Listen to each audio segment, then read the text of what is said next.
सनातन धर्म ही मानव धर्म है।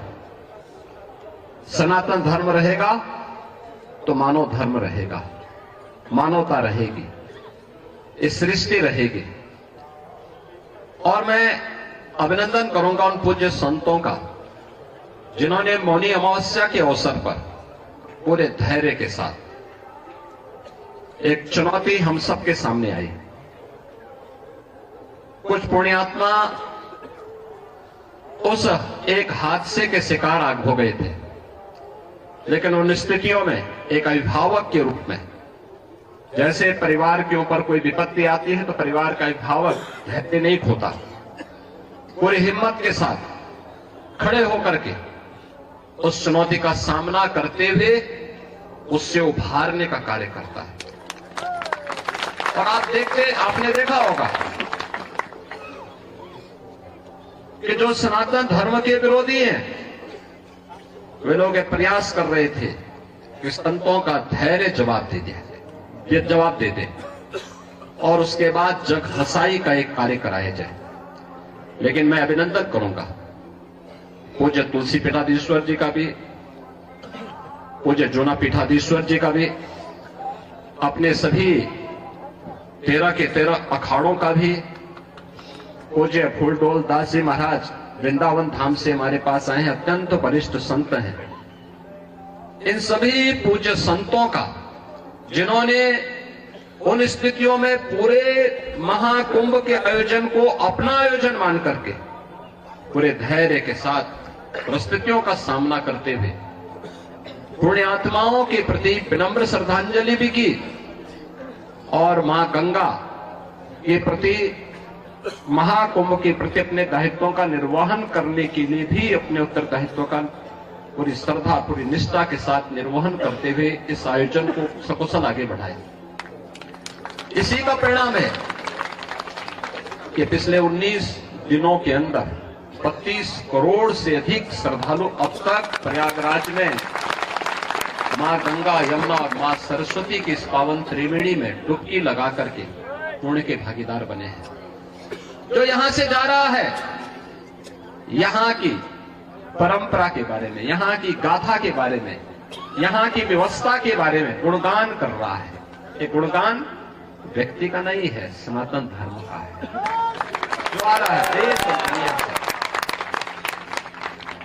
लेकिन हम लोगों को ये भी देखना होगा, कुछ लोग लगातार गुमराह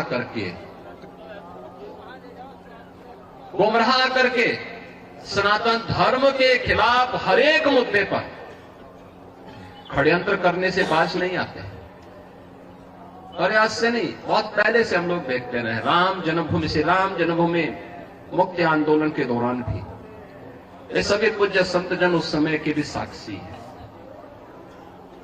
वे लोग उस समय, उनका व्यवहार, उनका चरित्र उस समय भी जग जाहिर था और आज भी है।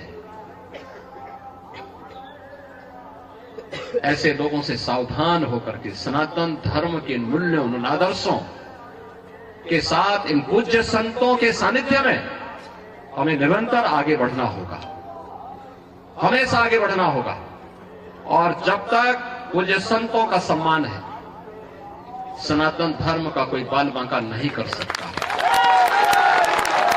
और सनातन धर्म है तो दुनिया के अंदर जीव सृष्टि बनी रहेगी। ये सनातन धर्म की मजबूती पर निर्भर करेगा। और इसलिए हम सब का प्रयास होना चाहिए कि जहां भी जिस स्तर पर हो सके, सभी पूज्य संत जन कर रहे हैं, हमें समय के अनुरूप उस प्रकार की रणनीति के साथ जोड़कर के आगे बढ़ना होगा।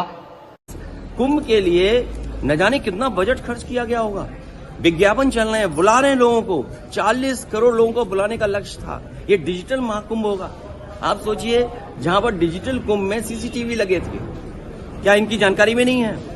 जो आपने आसमान में उड़ाने का काम किया था ड्रोन्स का, क्या आपको जानकारी नहीं है?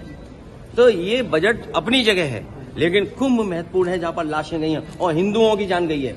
सरकार को जागना चाहिए, हिंदुओं की जान गई है, जो खो गए हैं, जिन्हें ढूंढने के लिए सरकार को कदम उठाने चाहिए। मैंने पहले भी कहा था कि सेना को दीजिए इंतजाम को, क्योंकि इंतजाम में सरकार फेल हुई है। सरकार केवल बुलाने में रही, इंतजाम में सरकार नहीं रही।